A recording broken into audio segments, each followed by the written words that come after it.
Thanks everyone for being here. So today I am presenting a working paper co-authored with my colleagues, Nan Zhang, who went to Stanford with me and is now at the Mannheim Center for European Social Research, as well as a former Princeton undergrad, Tilman Herschenrieder, who is currently in a gap year.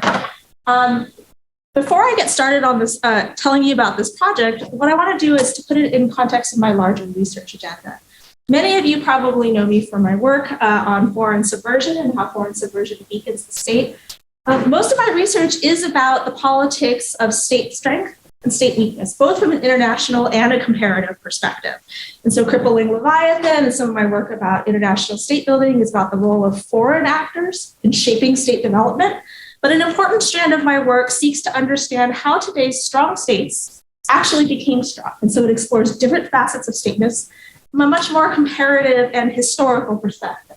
And this project, which is about state development and contestation over sovereignty in the United States context, really fits in that second bucket of work, the comparative and historical origins of today's strong states. Let's see this. Okay. It again? It was working when we tested it.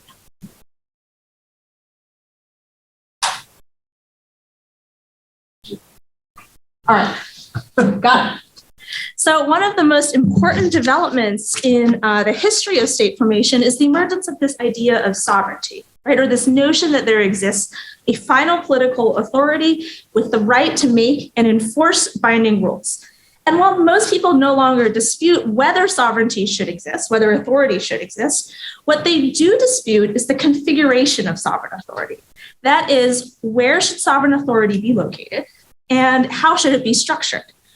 Historically, violence played a role in settling these debates about the proper location and structure of sovereignty. And in wars over sovereignty, such as the English Civil War, for example, one vision of how sovereign authority is to be organized triumphed over an alternative and resulted in the institutionalization of the victor's vision of sovereignty. However, sovereignty requires more than institutions, it requires more than institutionalization, because it ultimately rests on the recognition and acceptance of the governed.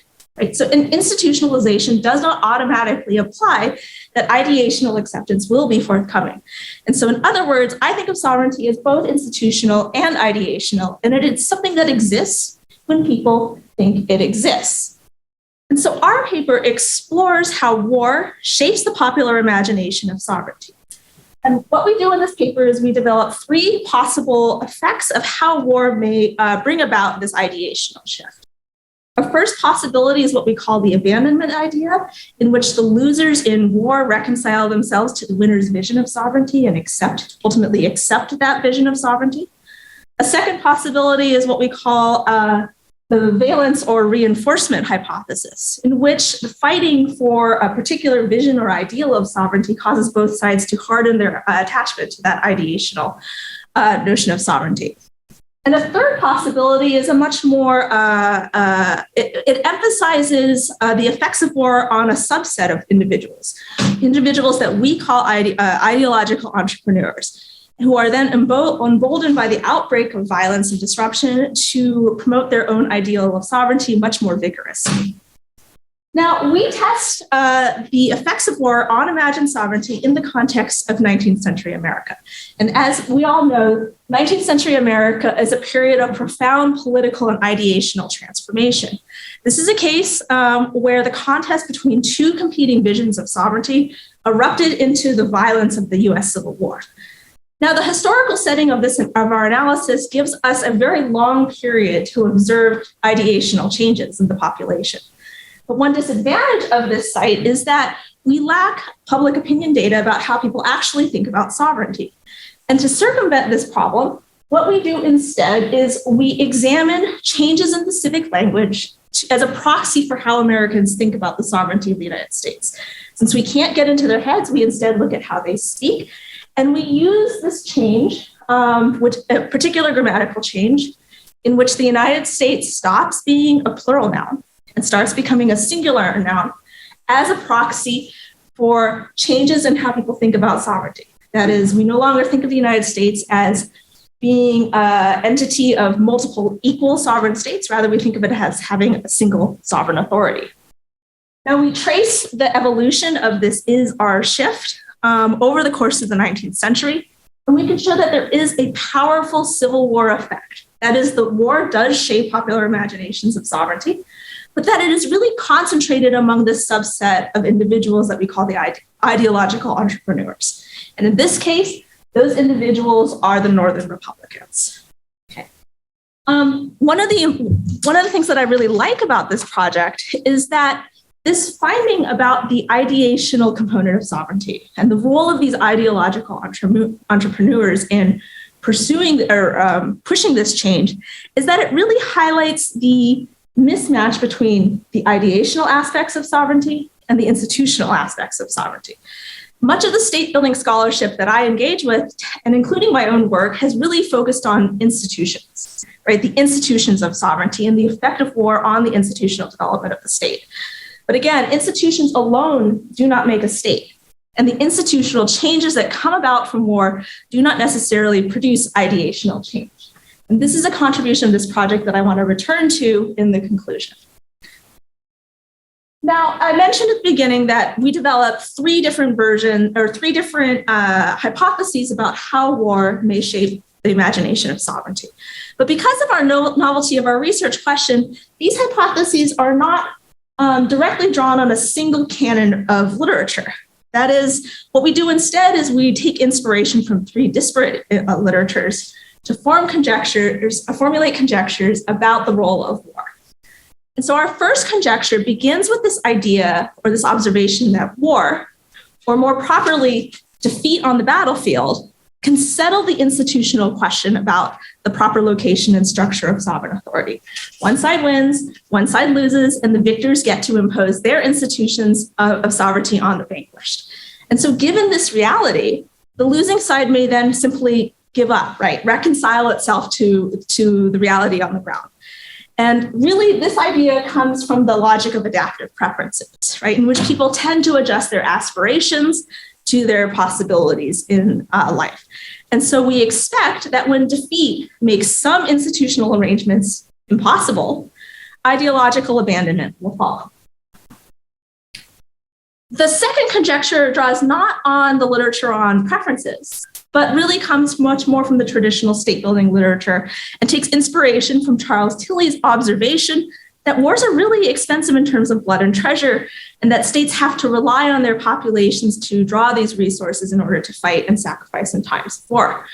But in doing so, as leaders are making these appeals for their citizens to fight and sacrifice in wartime, they have to justify why these wars are being fought, right? They have to explain why these wars are fought. They have to explain the issues under dispute and justify why sacrifice is needed. And they often make these justifications in terms of ideological appeals, right? These can be appeals toward democracy or national identity, patriotic appeals, religious appeals, but often they can apply to sovereign principles like the right to national self-determination. And these appeals can even take on normative valence, right? So as each side is going to position its position as the one that is morally right and correct. And so we expect that under this mechanism, which we call the valence mechanism, war is going to strengthen ideological commitment on both sides of the conflict. All right. The third conjecture builds on a different strand of literature, which really sees the disruption of war as an opportunity or a critical juncture for institutional or ideational change. Wars are, of course, highly visible, disruptive, traumatic events, right? We all know this. And for ordinary people, the uncertainty and shock of crisis, particularly these kinds of crisis, really disrupts the status quo. And it opens them up to conversion, to new ideas, and to new possibilities. And so knowing that these kind of moments are rare and often fleeting, ideological entrepreneurs, by which we mean the individuals who are most committed to promoting ideological change, will feel newly empowered, newly energized, and galvanized into action to seize the moment. And so here under this mechanism, which we're going to call the entrepreneurial mechanism, we expect increased ideological commitment, but really only among these ideological entrepreneurs. So again, I call this the entrepreneurial hypothesis, but you could really think of it as sort of the carpe diem or YOLO hypothesis. So what we do is that we're going to examine these three hypotheses in the context of 19th century America. As I mentioned earlier, we really like this case because it features two clear competing ideas about how sovereign authority should be arranged, and that these ideas were really in tension from the very moment of the US founding, right? So that is at the moment that we established our independence and set up our institutions, there was disagreement about whether we would be a truly federal entity or a truly national entity. And to quote one historian, the United States was neither wholly federal nor wholly national at its founding. Now, these debates about final sovereign authority and where it should be located in the states or in the federal government or the national government arose periodically through the first several decades of our nation's existence. And as we all know, North-South divisions over slavery really intensified this debate about sovereignty. In particular, the Southern slaveholding states justified their position on slavery and its eventual secession from the Union by arguing that the Union was a compact of equal sovereign states. Right? So they had this notion of a delegated kind of sovereignty. So sovereignty originates with the US states. The states delegate that sovereignty to the national government. And because the Union only exists as an agreement that comes about from this delegated sovereignty, that authority can be withdrawn at any time. In contrast, the northern states had a much more organic and national conception of sovereignty. And so whereas the South thought of sovereignty as this composite thing, the North thought of the national government as possessing a consolidated sovereignty, that there is no sovereignty that pre-existed the Union, and the states only had to share authority because it comes from the national government. And these ideas are particularly pronounced among members of the northern wing of the Republican Party, as well as their Whig predecessors. Now, the Civil War did settle these questions in an institutional sense, right? The South seceded, it ends up defeated, the North fought back. But the question that we're really exploring in this particular case is whether the war actually promoted that ideational shift. And so now that you have the historical background, I want to take those three different hypotheses I introduced and develop very case-specific hypotheses. And they're summarized here in this table. So what you can see is that the different hypotheses vary not only in terms of the mechanism, but in the timing of when we should expect to observe the effects, either post-war or at the outbreak of war, and they also differ in terms of where we should expect to see the effects and the direction of the effects, right? So the abandonment hypothesis is the one that emphasizes defeat on the battlefield. So we should really see a change among the South, right, the losers, as they move away from this sort of states' rights composite ideal of sovereignty and embrace a national sovereignty. For the valence mechanism, we develop both a strong version and a weak version of that mechanism. The reason we have to do this is because there's considerable disagreement among historians about what the South was really fighting about. I would say that, so I'm not a historian, but in my read of the history, there is a wing of historians who really see the war, the Civil War, as a fight about slavery. So primarily about slavery in the South, and only secondarily about states' rights. There is a different set of historians who emphasize the duality of these two competing ideas more equally, right? And so rather than take a stand on which set of historians is correct, we develop two different versions.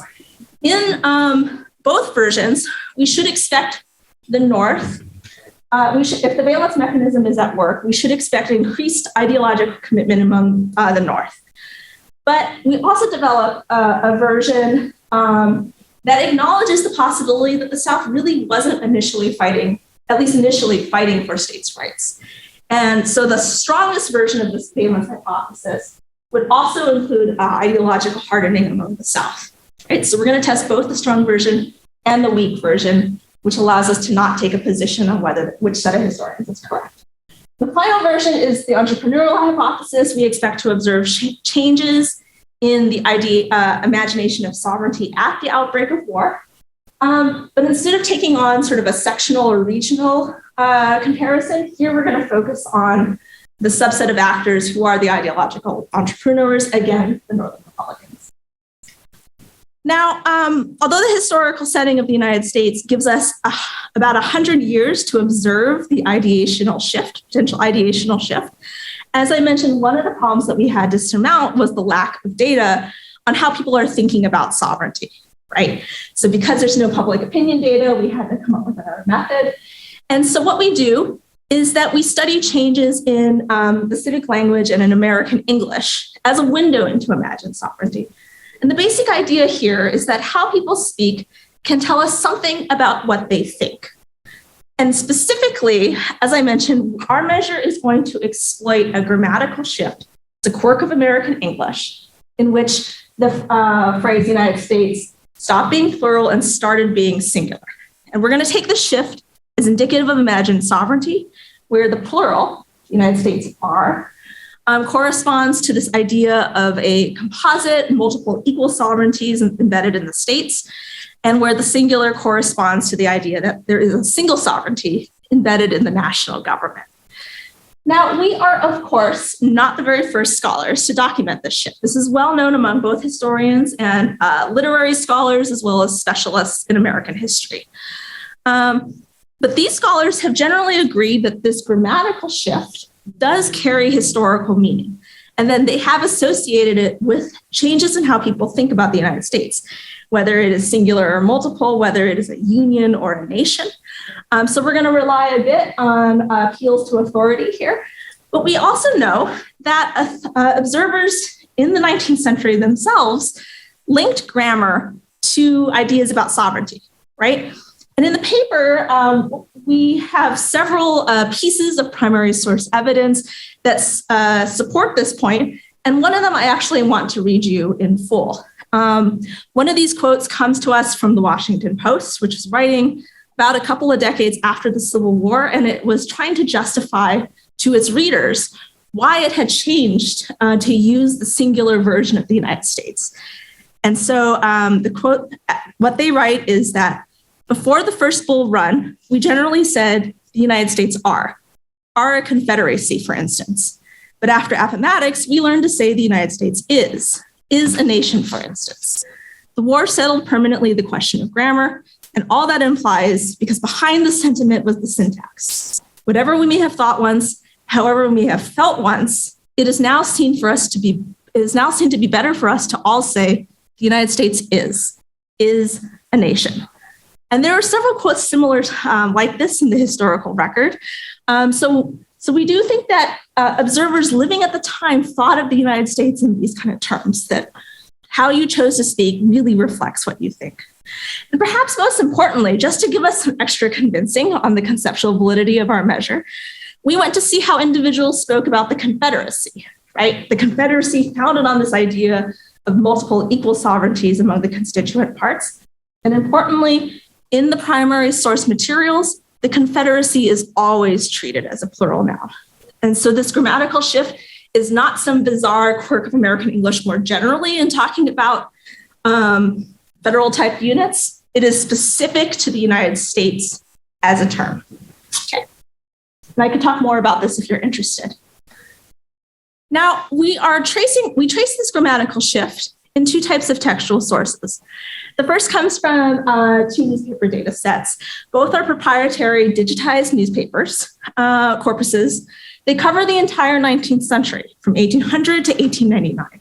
What we like about these sources is that they contain political and non-political content from, I don't want to say non-elite, but I will definitely say less elite writers, right? So we think this gets us something closer to a truly popular imagination of sovereignty.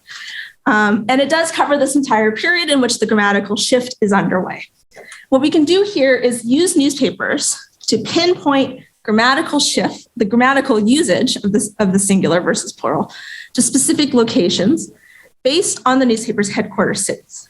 To do that, we have to assume that the content in those newspapers is locally generated. That assumption is violated for most news articles, or many news articles, I should say, because newspapers had a practice of reprinting article content from other locations. And so to get around that, we're going to focus only on material that is likely to actually be locally generated, which are letters to the editor, as well as editorials.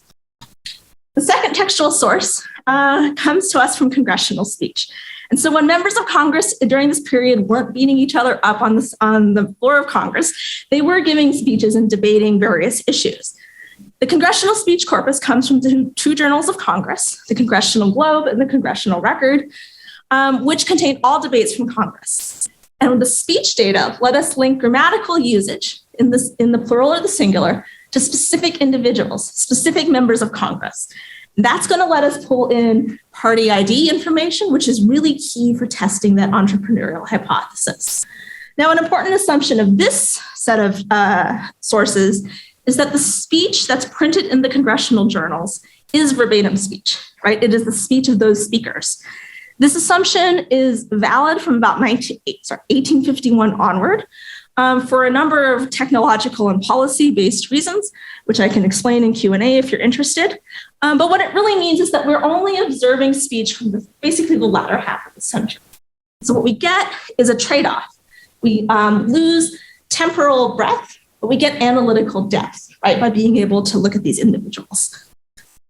Now, to identify the singular or plural, we follow scholarship in the humanities, and particularly the digital humanities, in using subject-verb agreement, right? So going all the way back to grade school, if the subject of a sentence is plural, then it has to take a plural verb, and if it's singular, it has to take a singular verb. And so we specifically look for three very common verb pairs: is, are, has, have, and was, were. But doing this search is not actually very straightforward. You can't just go into a database and type in United States are, United States is. And the reason is that we face two challenges. The first is that the United States has to occupy the subject position of a sentence. So this is called the grammatical subject. It can't be the object of a sentence, and it can't be some part of a longer name such as President of the United States. In addition, because of the age of these documents, the OCR is in really bad shape, really bad shape. This example is actually a pretty good case of bad OCR. And so what they show you are what this one shows you is an object mention. The commissioners who represented the United States are now dead, right? So that's an object mention, we can't use that. This one, it's meant to say, now the United States has not owned any land in that part of the state of Tennessee. And again, that's pretty good. So the way we get around this, and credit to my co-author Tillman for really developing the method for this, he had a really low-tech automated solution that I can tell you about, which basically developed a series of rules to identify likely subject mentions as opposed to object mentions, throwing out very common problems like compound nouns, Mexico and the United States, for example. And then the poor guy read every single remaining mention to verify that we had no false positives. So lots of work.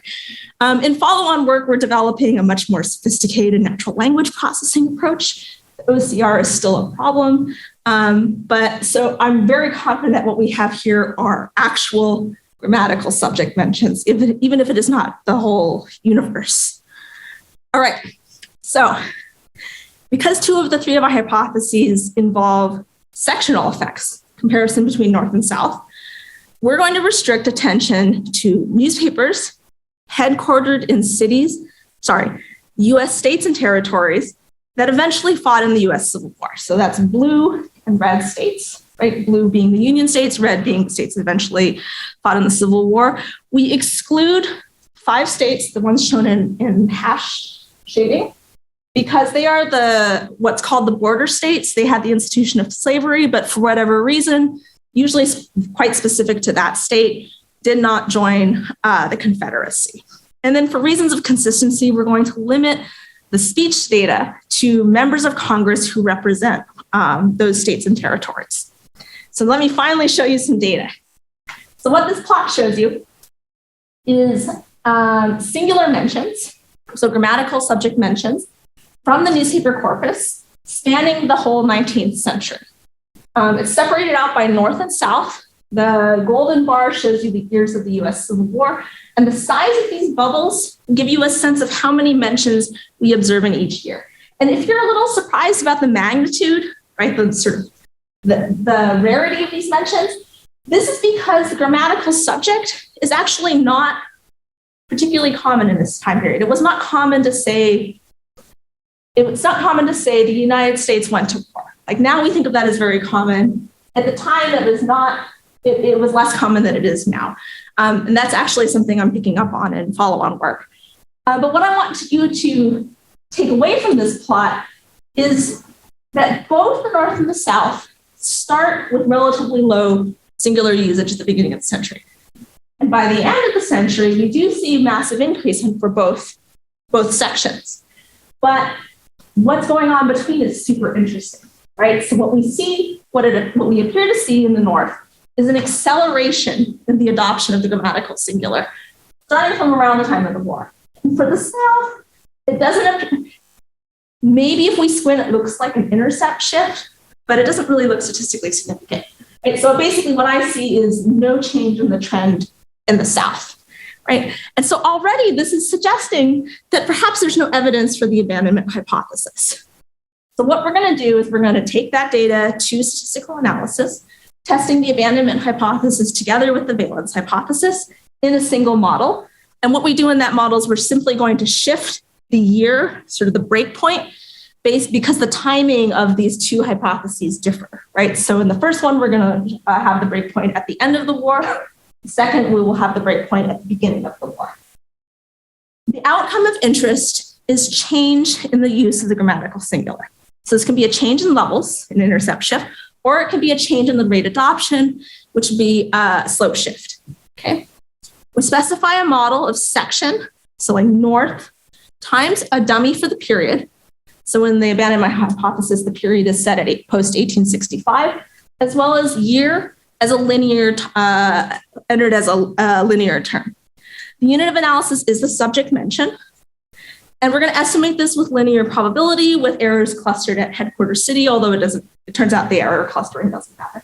We get about 5,000 mentions from a little under 5,000 unique documents. Of course, one of the complications of doing this kind of analysis is that we know there are a number of potential confounding factors that are related to section as well as the likely usage of the grammatical singular. And so what we do is we draw inspiration from a lot of the comparative and American political development literature to come up with a set of confounding factors. And the most important confounding factors have to do with economic and political modernization, right? So scholars have long argued that modernization breaks local parochial ties and reorients individuals toward a larger national unit.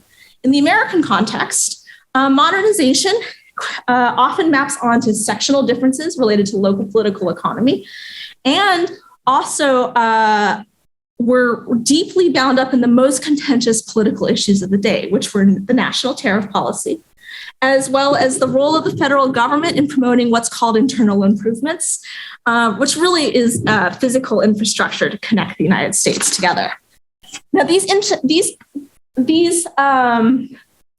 issues were also, they also engaged questions about the proper authority and sovereignty of the national government to override the individual state positions on these issues, right? They also pitted the nationally oriented Whigs and the Republican successors against the Democrats. And so to capture these confounding factors in this first analysis, we code several proxies for modernization at the county level. So these are going to be county characteristics that are associated with the grammatical subject mention. So think of it this way. So if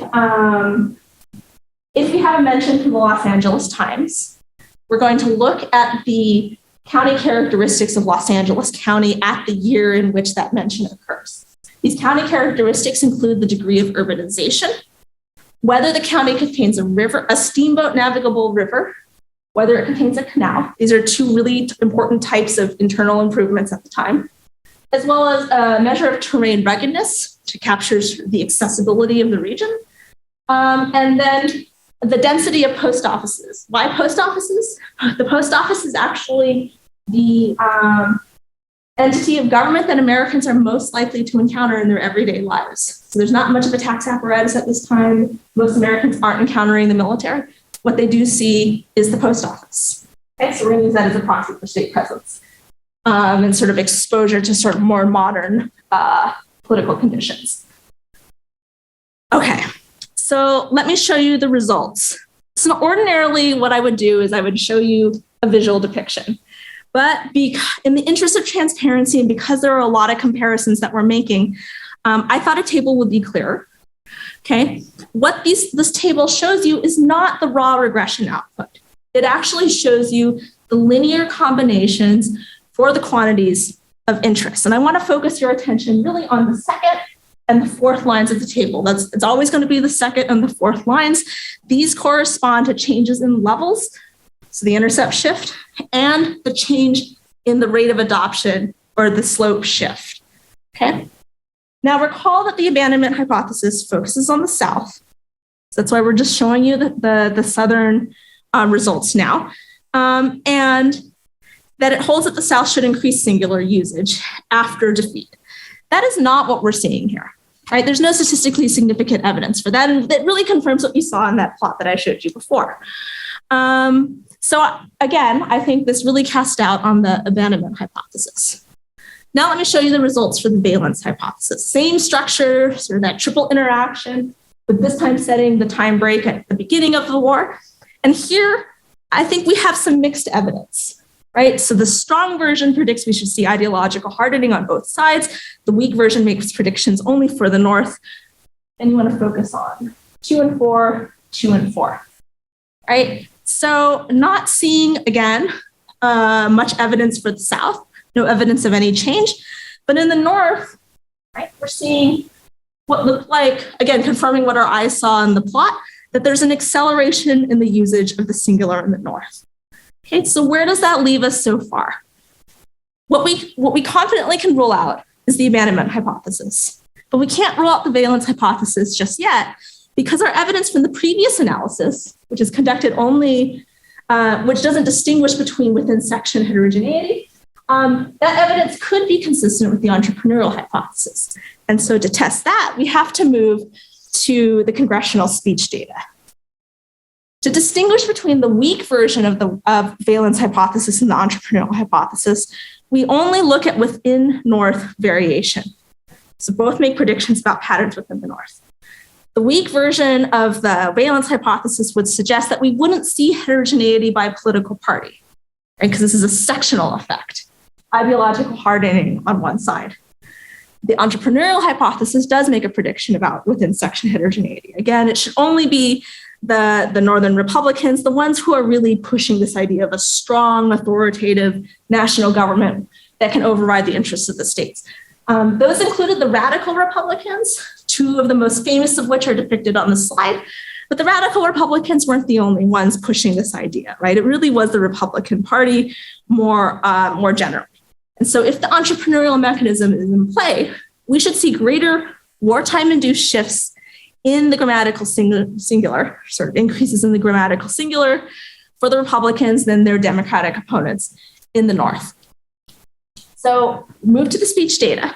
Again, the outcomes of interest are changes in levels and rates of adoption, a triple interaction again, but this time between period, year, and a dummy for whether the speaker is a Republican or a Whig. Because of the complex structure of the data, we have to specify a hierarchical linear probability model, right? Because mentions are nested within speakers who can appear in more than one Congress. So we're going to include some cross-nested random effects. We have fewer mentions, not surprising because this is a half century less of data. Our main inferential challenge that we face is that there is significant entry and exit of speakers from our data set. An entry and exit can occur because of the normal process of congressional turnover, but also because a speaker simply does not provide a mention in which the United States appears in that grammatical subject position, right? And so you might worry that these speakers cannot be pulled together.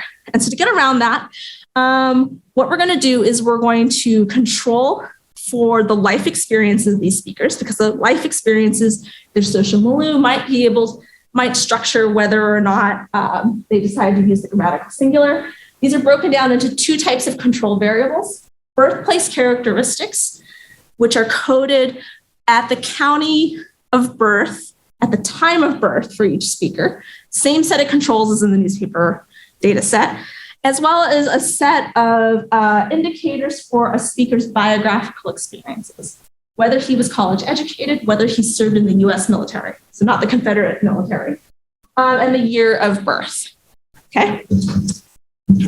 So the structure of the table should be familiar. So again, 2 and 4, I'm going to go right to the punchline.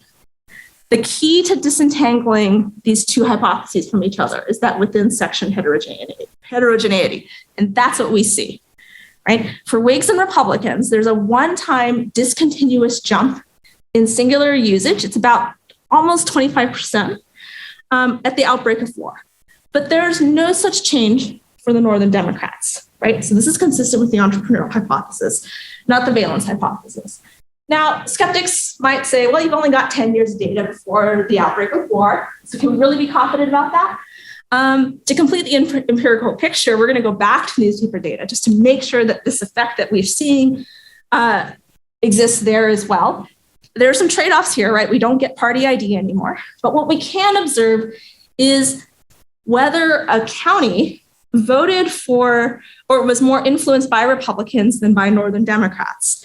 So what we do is we look at how the counties voted in an important election, the 1864 election, which was contested between Abraham Lincoln, the Republican incumbent, and his Democratic challenger, George McClellan. And basically the idea here is that the counties that went for Lincoln should show, these are the counties that are the followers of the Republicans, right? And so we should see greater adoption of the grammatical singular, sort of more rapid adoption in those places compared to the Northern Democrat counties that went for McClellan. So again, triple interaction. This time we're swapping out the indicator and having a new dummy for whether the county went for Lincoln in that 1864 election. The unit of analysis is the same. We go back to linear probability, fewer observations because we've thrown out all of the South, right? South can't vote because they're not in the Union. So let's go right to the punchline again. What we can see is that there is changes in the slope for both Lincoln and McClellan counties. But notice that the change is about twice as large for the Lincoln counties as opposed to the Democratic counties. And so we do see this as evidence consistent with the entrepreneurial hypothesis when taken together in the totality of everything else that we have done in this paper. So what have we learned? So we found that war shifts imagined sovereignty, but for the North only, and more precisely, really for these ideological entrepreneurs, the places that are the individuals that are most committed to the national sovereignty idea, and the places that follow these individuals. This is a really important finding, we think, because it forces scholars to recenter the study of sovereign authority around its ideational foundations, right? Again, to go back to what I said in the beginning, sovereign authority requires much more than institutionalization for the effective exercise of power. And institutions have received a lot of attention at the expense of these more ideational components. Our study is pointing to this mismatch between institutions and the ideational foundations. Because sovereignty fundamentally rests on the recognition from the governed, our results imply that victory on the battlefield doesn't necessarily or automatically get you that recognition.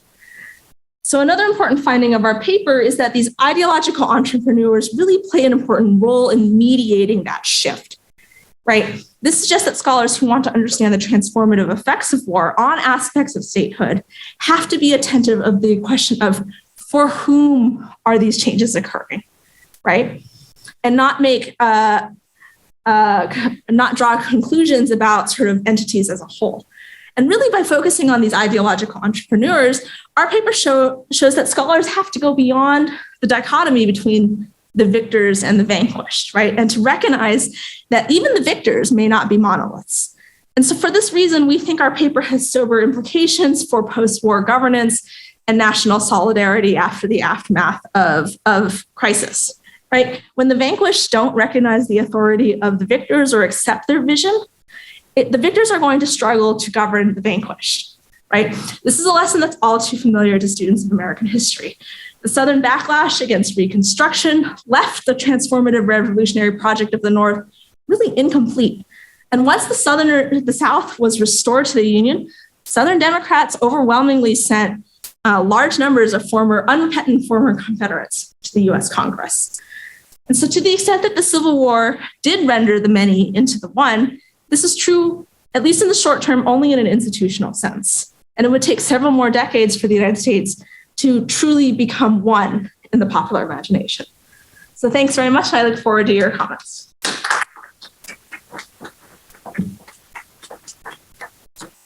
Melissa, so folks on Zoom, just a reminder, we'll be able to include you if you want to jump in on the conversation. Everyone else, please hold up your hands. Nick, I saw you first. And Sam, anyone else? Okay. Go ahead, Nick. And please come up to the microphone. Hi, Melissa. I'm Nick Ackert. I'm a third-year PhD student with the program. I'm also a huge fan of your work on Southeast Asia, and I also study weak states in that region. So I had a question. I think, and it's a big picture question, I find the evidence for the third hypothesis very persuasive given the extent of the data that you've collected. But what I can't get out of my mind is your previous work, which would tell me that actually for the cases of weak states, things like abandonment and valence, to me, would be much more plausible explanations for who gets to hold the monopoly on violence in a state. And I'm thinking of the case like Myanmar, right, which we call Myanmar because that's what the junta wants it called rather than Burma.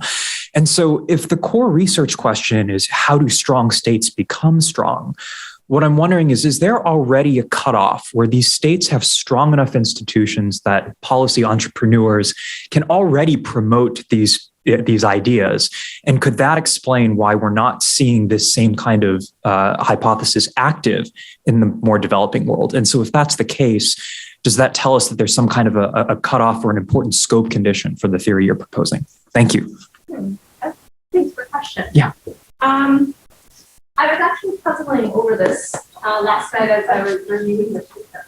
So I think about, say that history is written by the victor, and that's Myanmar is an excellent example of that. And yet, the narrative about what the South faced, right, this emergence of an idea of a myth of a lost cause, where the Southern struggle was noble, and all of these weird ideas that were around, I think doesn't quite fit with this notion of victor's justice. My mistake was actually not to go to this notion of a state strength cutoff, but to think about the particular regime context of the United States, right? So we're democratic, at least electorally democratic from our founding. And I sort of wonder if the fact that we started as a democracy, and so we start with this idea that there has to be voice and representation, even among the South, even after what they did by seceding from the United States, I think allowed for this other narrative to emerge that would not be possible, say, in a more authoritarian context like Myanmar. So I don't have strong priors that there could be a state strength cutoff. And so I would, if you had taken me down today, I would say there might have to be regime. Right. Thank you. Yeah. That was really helpful. Great, thanks. I'm going to go to the Zoom now. Suzanne Freeman, over to you. Hi, thanks so much. And thank you for a really interesting talk. My question is sort of about the implications of what you found in the US case and sort of generalizing to other civil wars. And I'm curious, and you sort of mentioned Reconstruction and some of the lack of success of Reconstruction at the end of your talk. And I'm curious what implications you think that this finding about entrepreneurs might have sort of for post-war settlements and their success and reintegrating losers into new states, and sort of for Civil War recurrence based on that. Thank you so much. We think that in terms of generalizing to other wars, we do think these have to be wars in which there's some kind of contestation over ideas, right? So we're specifically studying the case of sovereignty because of the nature of my own research interests. But we do think that there are parallels to be drawn in to wars fought over other ideas, regime type, for example, or struggles for national groups. In terms of post-war settlements, I do think that our work suggests there has to be a distinction drawn between how you deal with the equivalent of an ideological context versus sort of what you might think of much more the rank and file or the foot soldiers, right? And that it will be much harder, I think, to incorporate the most ideologically committed actors as opposed to the rank and file. I don't want to go any further and say there's like what policy implications that might have, but I do think that this points to the very different treatment of those two groups. Maybe that's elites versus masses, but I do think it's something about the most committed versus sort of rank and file. Thanks. So sticking on the Zoom, over to Rich Nielsen. Hey, thanks for presenting this. I always love something texty, and great to see you again. A couple of comments to maybe think about things you might do in the paper, and then a question kind of more in the spirit of the SSP seminar of like a little bigger picture. The comments are, I think this could really benefit from like case studies of author fixed effects where like cascades of authors decide to change. Like you can show the date on which they stop using the plural and start using the singular and trace that out for a few people. And maybe even like, if you could show me like how the influence happens, all of a sudden the entrepreneurial story just becomes like rock solid. Also, I was just curious, like what other linguistic shifts would accompany this? So I could imagine taking texts where you see the shift and then doing something like topic models or something else on them to pick out other shifts that are correlated with this shift, because I imagine that there are other linguistic, either topical or kind of parts of speech in the changes that could co-occur, and that could be really interesting as well. So the more substantive question is how much can you, what's your level of confidence that this is about war, or which part of the war is this about? So the shift doesn't happen super quickly. And I'm wondering what the entrepreneurs, if I go with your story, what exactly are they responding to? Are they responding to the fact that secession happened? And thus that requires a need to like create an ideology where the United States is singular? Is it because the war is concluded and won in a certain way? Or is it because it's concluded and then reunification is what happens? And so there's a need to try to, there's this political battle, that reminded me of like linguistic political battles that happen now about like, opposing Donald Trump or opposing Joe Biden, right? There's like all sorts of fun language games happening as we speak on trying to signal different political ideologies through phrases and phrases around loaded things. Which part do you think is most operative there? Or if you're not sure, like, is there something you could do that would hone in on like what exactly in the war is doing the work here? Because the treatment is bundled and the effects take a while to kick in.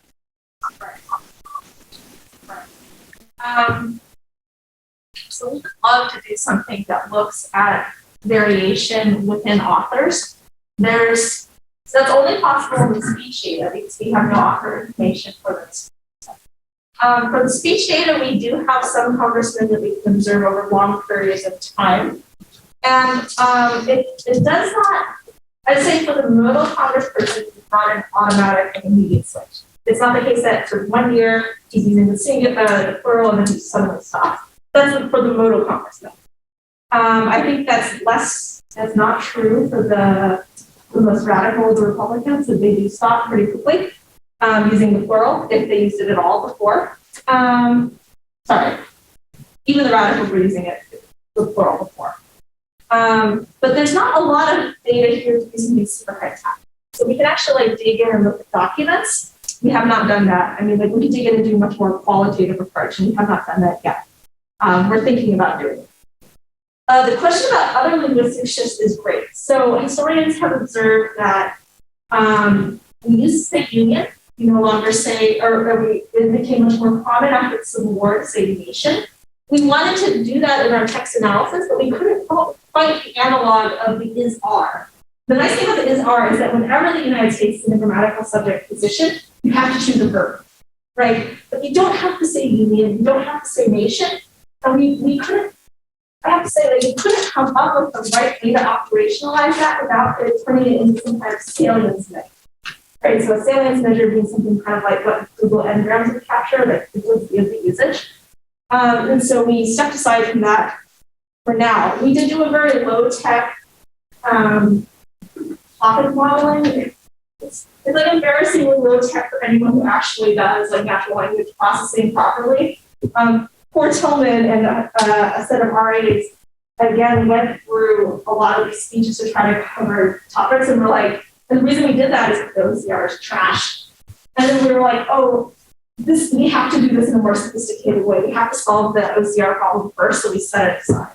I will say that our initial foray into the very low-tech topic modeling approach shook out the way you would expect.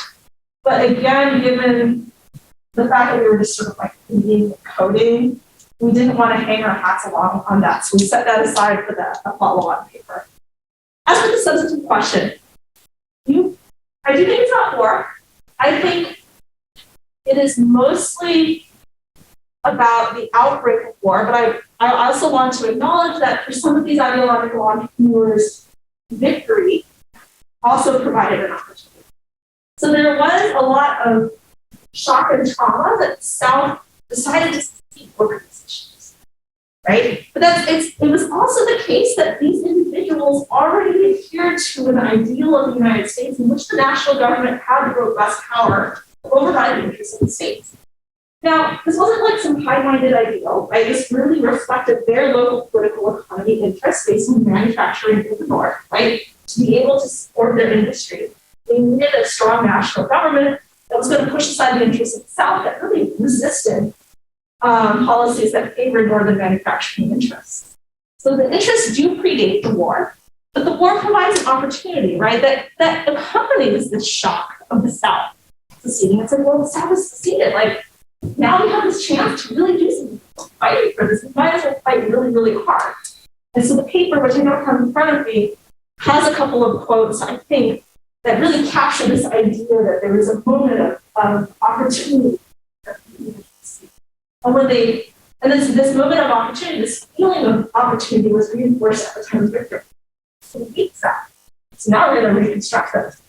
Right? So I want to say it's yes to all of your questions, but it's yes especially to the first part of the outbreak report. Thanks. Great, thanks. I'm going to go back to the room for a minute, but folks on Zoom, I see your questions. I'll come back to you shortly. Next, over to Sam later. Sam? Yeah.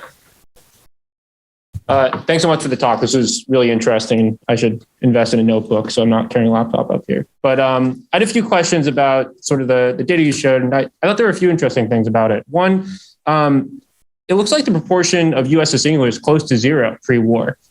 Is that like a finding in and of itself, something you want to explore or have thoughts about?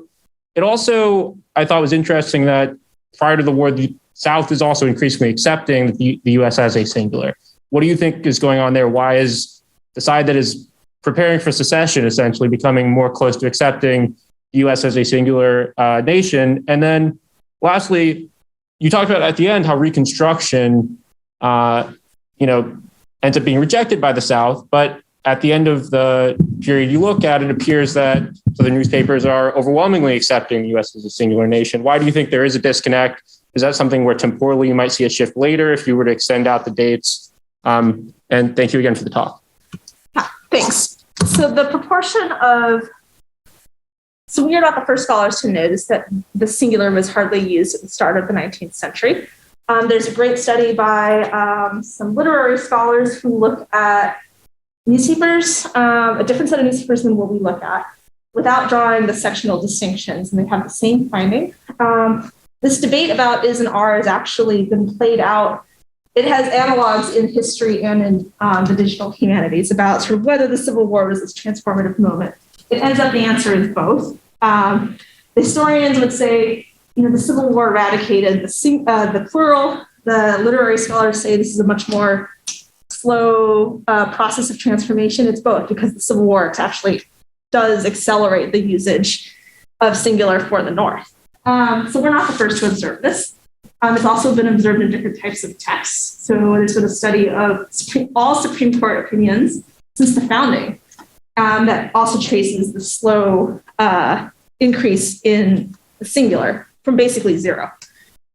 And so that's part of the reason why we don't make too much about that, and we focus much more on the sectional differences and the within section heterogeneity. We also think within sectional heterogeneity is why we see that increase in the South, right? The South, just as the North, was not a monolith. And so even within the South, there was a lot of contestation about slavery, slave interests, the role of states' rights, right? Even on the eve of secession, there was debate among Southerners about whether the South, their states should secede. And we think that that slow upward trend is probably reflecting that within section heterogeneity. There was a version of the plot that like in early versions of this talk, I used to show smooth mentions, not bubble plots, but just like smooth, I think it's like Lois or something, of singular usage by North and South. And what we kind of see there is that the South starts to taper off. We weren't really sure if that was a function of the smoothing algorithms, because we tried different ones and we could still see that tapering. But we think that we need more data like past 1900 to be able to be sure that there is an actual tapering. I don't think I have it in backup slides to show. No, I don't.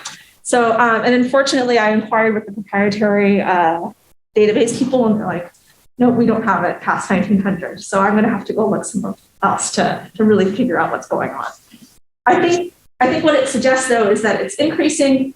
There's a flattening of the curve, and then it goes back up, like after some amount of time, as the SAS. Yeah. Oh, thank you. Yeah. Ellie,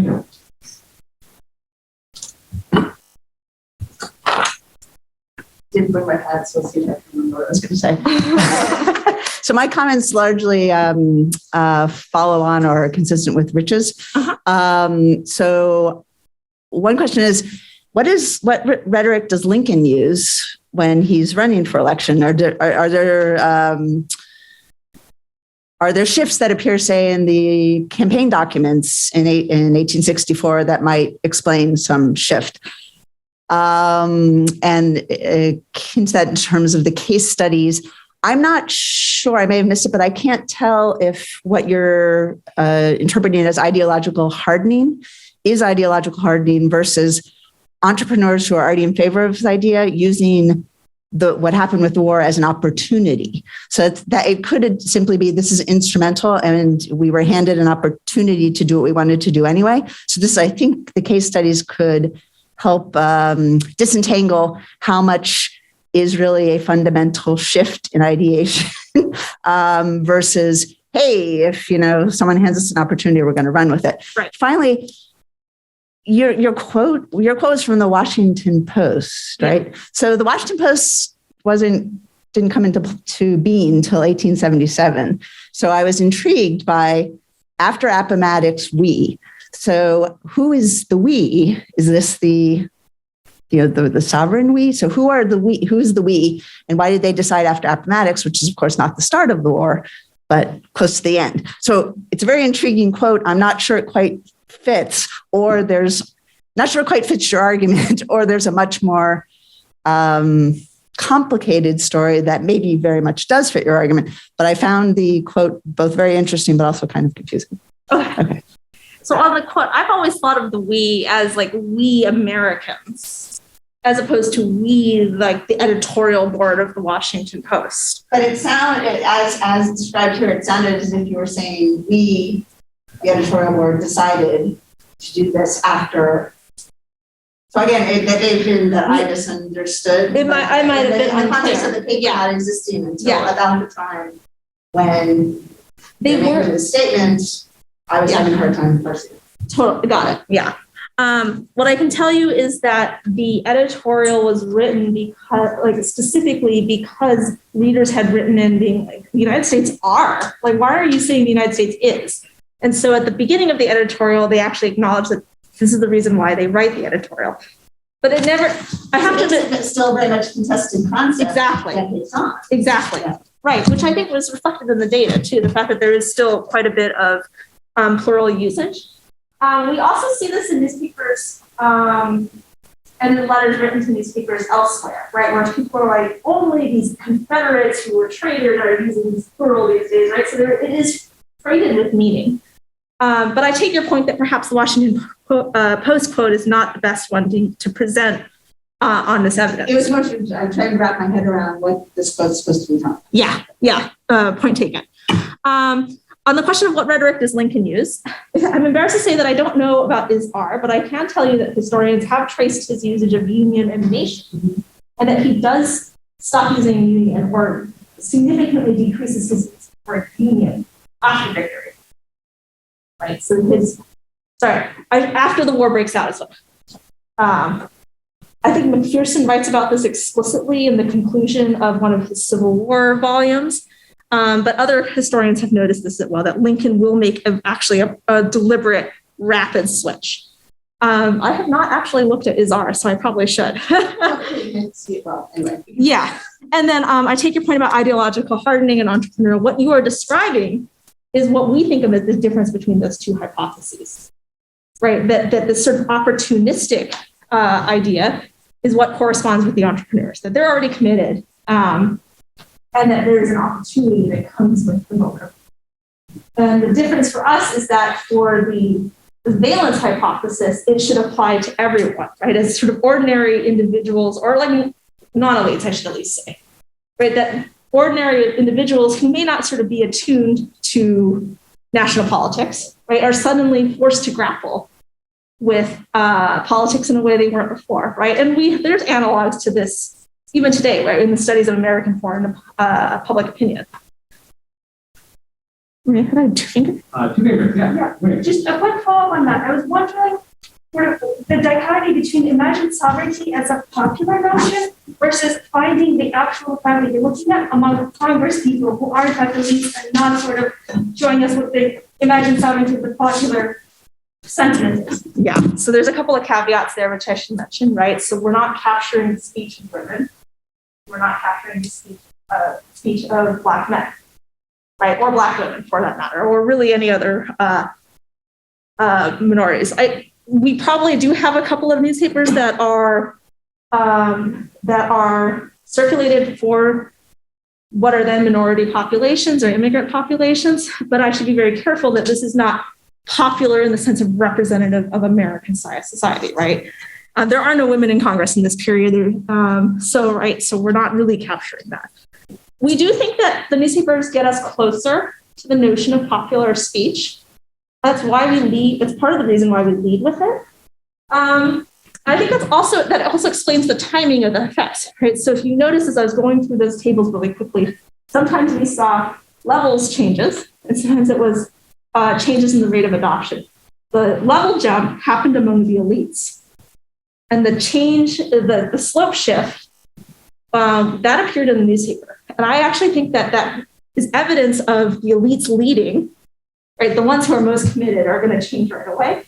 And then it sort of trickles down into sort of more popular society, or at least the non-elite segment of society. So yes, we use the word popular, and I have not, I think, adequately caveated what we mean by that. So thanks for pointing it out. Back to the Zoom, over to Boya Tarnish. Sorry, can you say my name? Yes, I will. Okay, yes. Thanks so much, Melissa. This is a fascinating project. And so I have two questions. Feel free to just take up one of them.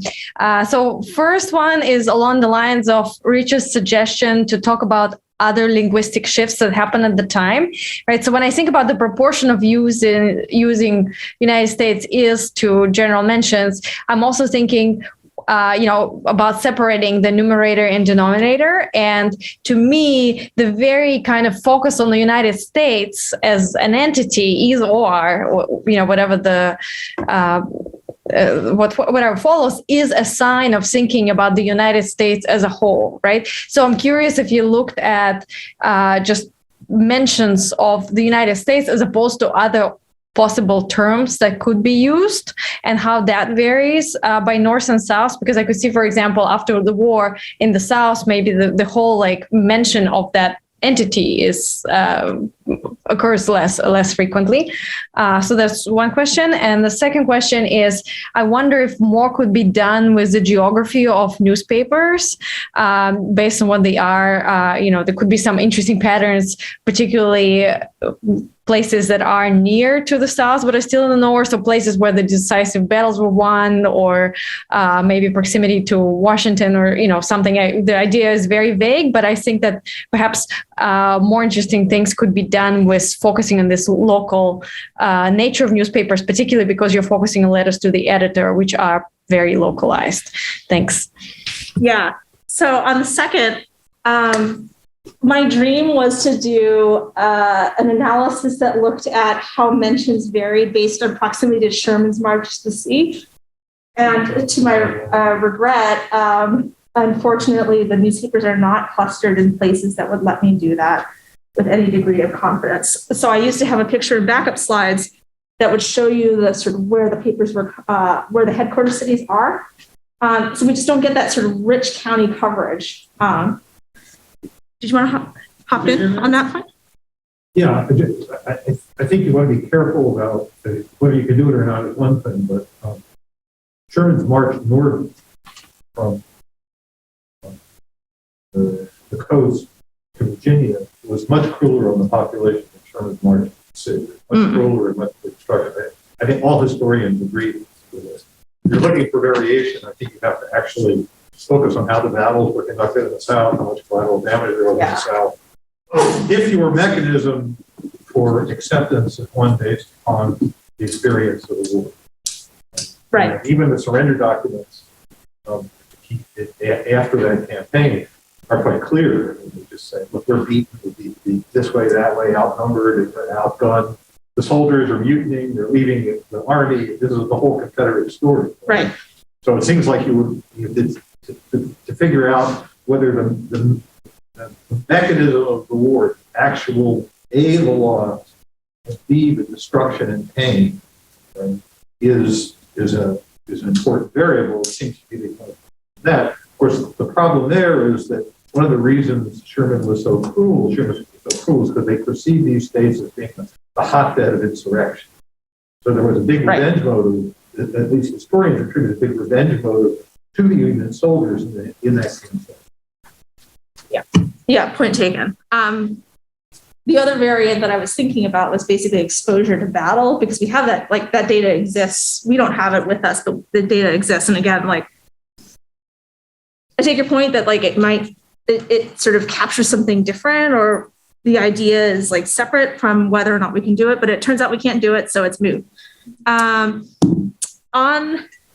Volya, you asked about mentions of the United States as a whole. Yeah, just United States as such by itself, as opposed to states without United, or, we, or whatever, the place names. Right. I'm so glad you asked me about that, because that is the follow-on paper that we are writing.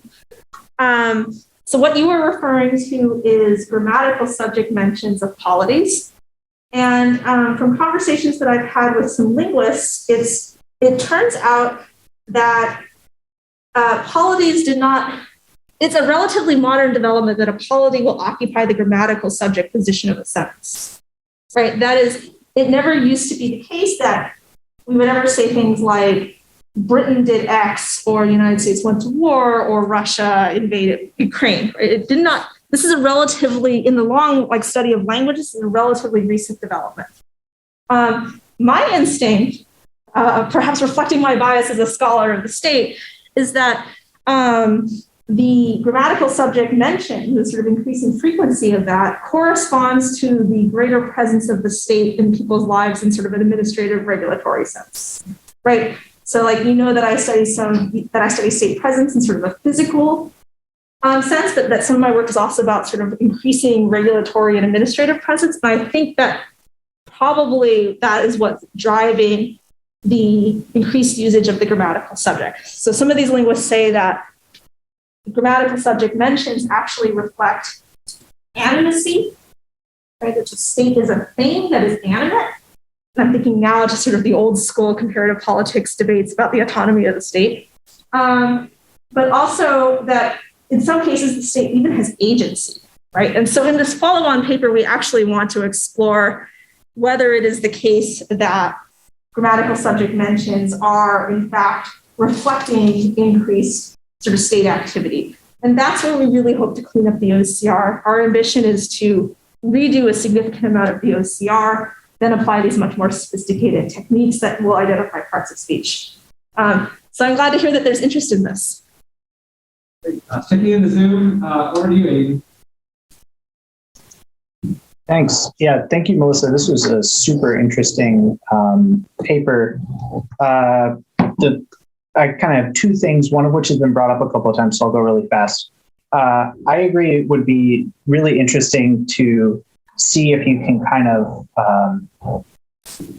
look at other ways of talking about the country in order to maybe partial out the grammatical standardization that's happening over the 19th century. The thing that I would say struck me is that I was pretty compelled by the evidence you presented about this discontinuity around the war. And then when you zoom out and look at the plot that goes from 1800 to 1900, it got me thinking two things. One is, well, grammatical standardization of American English is really in its infancy at the start of your time period. And so I don't have strong expectations about what that would mean in terms of the political import of using one or the other way of talking about the United States. And then the other thing that I was thinking is, the politics of language disputes, I wonder how long their shelf life is. So the quote from the Washington Post, I found super compelling to say that this choice had a lot of political meaning at that time. And then I wonder, how long, do you have a sense of when that proxy kind of expires as a good indicator of a person's political beliefs or a person's, opinion about the locus of sovereignty? I would say just my guess is that it doesn't matter so much now, just because the grammar has been so standardized. And so there's some period of time in between 1865 and now when it stops being as much of a political question. And then the last thing is I would just be really interested to see if these same kind of patterns held up with a, totally different grammatical construction, which I realize is a lot of work, but possessive mentions of the nation or the country or the United States or something like that. But yeah, thanks very much. I think this was really cool and a very clever paper. I really like the idea of possessive mentions. I have to say we didn't think of that one before. So I'm going to flag it, see if there's something to it. The linguistic standardization point, I think, actually speaks to a scope condition question. Right? One of the interesting things about the United States education system is that we don't have a national education system, right? So the national government has much less influence over what is taught in schools compared to other polities, right? So I would say that this is probably this particular kind of way of talking about our polity is not something that will transfer easily to polities where I think the national government can control the content of local education. On the politics of language disputes, I do think they have a shelf life. In this specific case, there's two things going on. So the transformation is complete sometime in the early 20th century. Partly that's just a ceiling effect, right? There's just like relatively few people left who are not using the grammatical plural. Partly that's because the most like embittered members of the Confederacy are no longer in Congress or have died, right? So they are gone. And then additionally, the outbreak of World War I, right? Another kind of traumatic event that I think scholars have rightly pointed to affecting how Americans think about themselves as a nation and their place in the world, right? And so I think that for sure puts a shelf life, expiration date on this particular linguistic transformation. Hard to say what would have happened in the absence of World War I, right? But I do think that ceiling effects suggest that this was going to taper off. Great. So I'm going to start speed dating round. Two folks, so Ayala and Maria, since we're sitting close to each other, and have questions, please. The question was already asked. Oh, okay.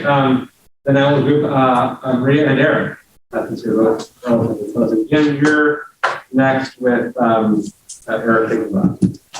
No, I should be quick. So this is in part my two finger that I phrased really badly, but I'm really looking at the idea of sovereignty itself, right? And you frame this paper as saying that we can draw this distinction between institutional sovereignty and imagined sovereignty. Mm-hmm. But the main effect that you show in the data is that the very people who are creating the institutions of sovereignty are the ones for whom this imagined sovereignty effect is happening. So I'm wondering to what extent are you actually showing that there's a separation between the two versus the people for who imagined the nation are the ones who created the nation, and sovereignty is still this united concept.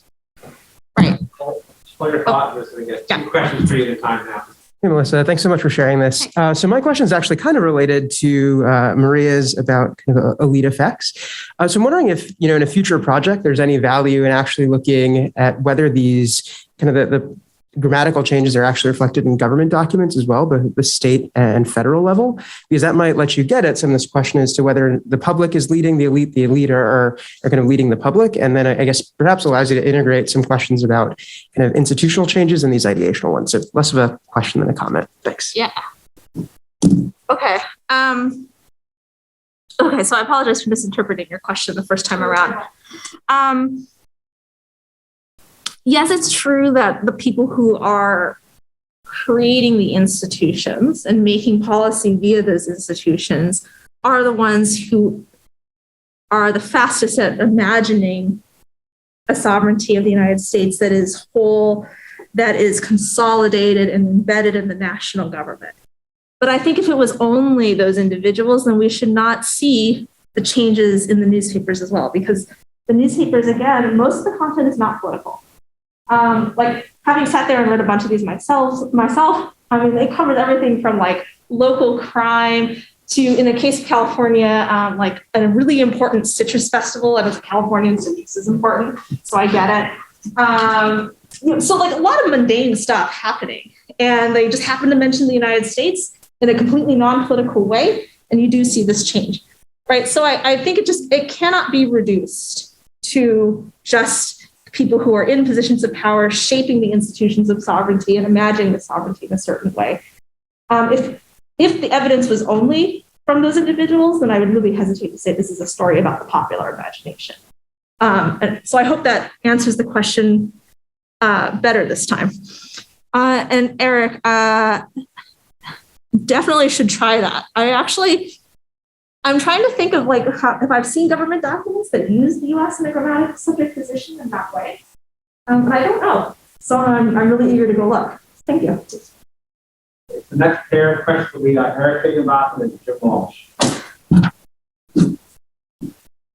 Eric Higginbotham, that was a fascinating talk. Thanks very much.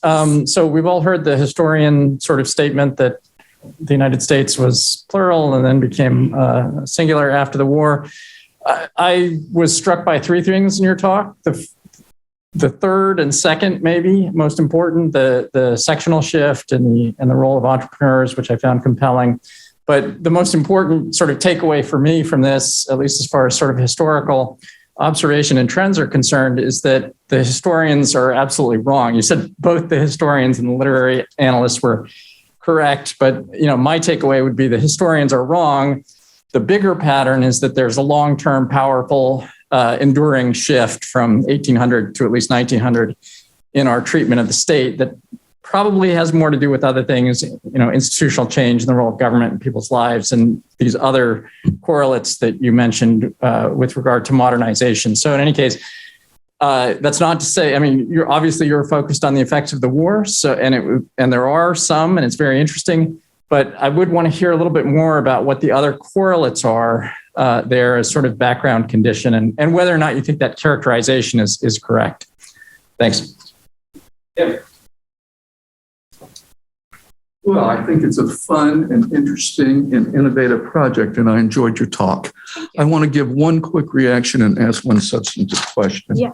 The reaction is an emotional one, so that you're getting sort of an N of one here about how I'm feeling when I'm hearing you talk about it as a communicator. I'm willing to buy that the change in grammar is somehow a good metric for telling us what's happening. I'm open to that and willing to accept it. But the feeling I have is one of wariness, because I feel like there's ever compounding numbers of uncertainties in the method. Now, we all deal with Whitehead saying, the territory, the map is not the territory, but you start with this one grammatical metric. I don't know how good grammatical metrics are in the past at performing for being able to predict these sort of cultural changes. Is it good? Is it bad? It's not 100%, it's X. And then because you're wonderfully transparent, admirably so, about your inferential challenges, each one of those requires a workaround that introduces another element of uncertainty. And I think they start to pile up. I want to believe it, but that's why I'm wary. The comment or the question, where is Reconstruction in all this? Like, I don't know crap about Reconstruction, and all I know is from Foner. I haven't read it in a while, but it doesn't seem like, and maybe I missed it in the data, that's for that 12 years, there is an institutional footprint, even if it's not having ideational effects. Shouldn't that show up somewhere, as we look at the data? And if not, what does that mean? Thanks. Right. Okay. Let me start with the sort of validity of the measure. I think this is why we're not coming out swinging really hard against the historians, right? So my first instinct was, there is a really long run shift here. And at least some of the historians of the Civil War wrote very confidently about how the war really wiped out this idea of multiple sovereignties. It wiped out the use of union and it wiped out the plural. And given all of the concerns that you've just raised, we did not feel like it was appropriate for us to say, well, the historians are wrong. We have to, clearly we are right and they're wrong. We wanted to be much more circumspect about what we found.